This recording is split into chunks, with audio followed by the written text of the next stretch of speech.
Армысыздар құпия әңгімелер арнамның тыңдармандары. Бүгін сіздерге маскүнем әкенің зардабын көрген отбасы және сол отбасындағы жалғыз қыздың өмірі жайлы баяндағалы отырмын. Әрі қарай кейіпкердің баяндауы бойынша. Есімді білгелі, үйдегі айқай-шуды, әкемнің анамды сабап ұрғанын, ішіп келіп қолына ілінген затты тас-талқан еткенін көріп келемін.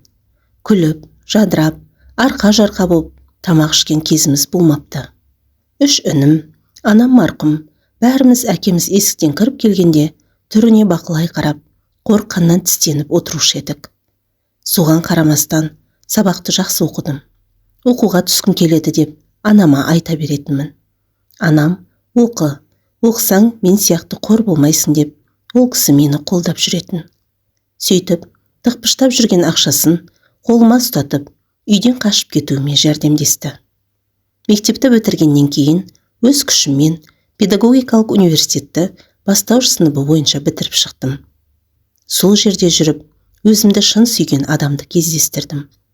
Екеуміз болашаққа жоспар құрып, бір мектепте жұмыс істеп, мектепке балаларымызбен бара жатқан кезімізге дейін қиялдаушы едік.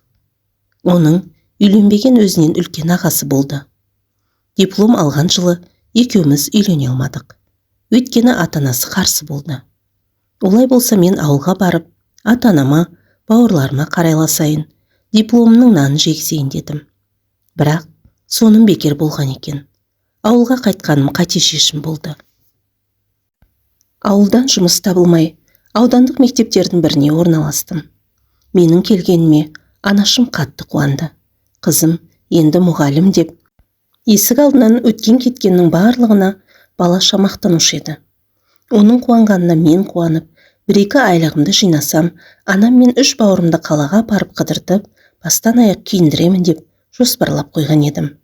Бірақ күндердің бір күнінде анам өзіне қол жұмсап қайтыс болды. Ішіп келген әкеміз ұрып соққыға жыққан екен. Шыдамының шегі таусылды ма, ешкімге айтпай, ескертпей, қораға барып асылып қалыпты. Қазір ойлана келе, анамның мұндай өліміне күмәнмен қарайтын болдым. Бәлкім оны өлімші етіп сабап, әкем өліп қалған соң барып асып қойды ма екен. Ол кезде баламын ғой, ештеңеден күмәнданбадым. Анамның көзі кеткен соң үйден тіпті береке кетті. Әкем араққа салынып алды. Ішіп алып көшеде құлап жатқан жерінен інілерім үйге сүйрелеп алып келетін еді.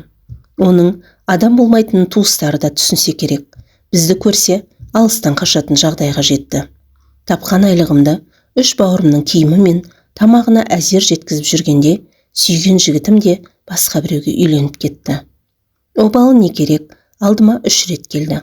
Бірақ мен 3 бауырыма қарайласуды өзіме парыз санап, тұрмысқа шығудан бас тарттым. Не керек, үй мен мектептің ортасында итшелеп өмір сүріп жүргенде жасым 28-ге де келген еді. Бауырларымның ешбірі оқымады. Үлкен екеуі қара жұмысқа жегіліп, ауылдағы әркімнің үйін, қора жайын соғып беретін. Кішісі қаладағы орталық базарда арба айдап күнелтті. Бір күні әкем үйге іркілдеген семіз, бұжырбет бір еркекті ертіп келді. Менің бауырым кезінде маған көмектескен деп, тамақ жасатып, таң атқанша екеуі отырып арақ ішті. Сөзінен түсінгенім басына іс түсіп, түрмеде отырып келген екен. Шыққан кезде әйелі мен бала-шағасы нағашыларына көшіп кетіп, мұны жолатпай қойған екен. Үйім бар, енді маған қатын керек деп сұңқылдап жылады бір уақытта. Әкем, табамыз бауырым, табамыз. Мен тұрғанда ештеңені уайымдама деп, оны жұбатып, таңға дейін миымды жеп қойған еді. Күндердің бір күнінде әкем мені сол бұжырбет семізге қинап, зорлап қосып жіберді. Қалмалға деп әлгі еркек әкеме мініп жүрген ескі көлігінің кілтін ұстатты. Айдың күннің аманында баяғы ескі зорлықшыл замандай өзім сүймеген, мүлдем қаламаған, менен 18 жасқа үлкен еркектің екінші әйелі боп шыға келдім. Есейіп қалған екінім алып кетемін деп артымнан келіп еді, мен өзім келдім, өзім қалағанмын. Маған алаңдамай тіршіліктеріңді жалғастыра беріңдер деп шығарып салдым. Өйтпесем әкем оларға күн бермейтін еді. Оның мінезін білемін ғой. Қатты ашуланғанда өлтіріп қоюы да мүмкін еді. 1 жыл өткенде 3 інім де Астанаға құрылысқа кетті. Үй қаңырап бос қалған соң, әкем бір әйелді тауып кіргізіп алған еді. Екеуі арақты қосыла ішіп, анамның көзі болып қалған дүниені сатып тауысты. Оларды көрерге көзім жоқ, бүкіл елге масқара болып отыр.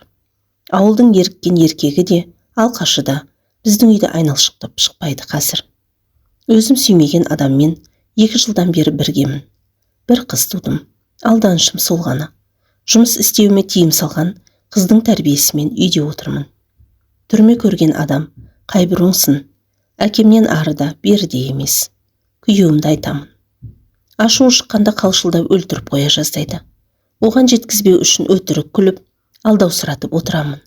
Реті келсе, ажырасып кететін ойым бар, бірақ амалын табар емеспін. Ажырасқанда да қайда барып тұрамын? Кімнен қорған табамын? Адам өз тағдырын біреудің мәжбүрлегеніне, міндеттегеніне қарап құрмауы керек екен. Сол кезде әкем мені өлтіріп тастаса да, бұжырбеттің қолтығында кетпеуім керек еді. Інілерімнің амандығын ойлап, өзіме келдім. Демегенде барлығы басқаша болар ма еді? Өзімде емес бауырларымды ойлағаным қателік болған екен.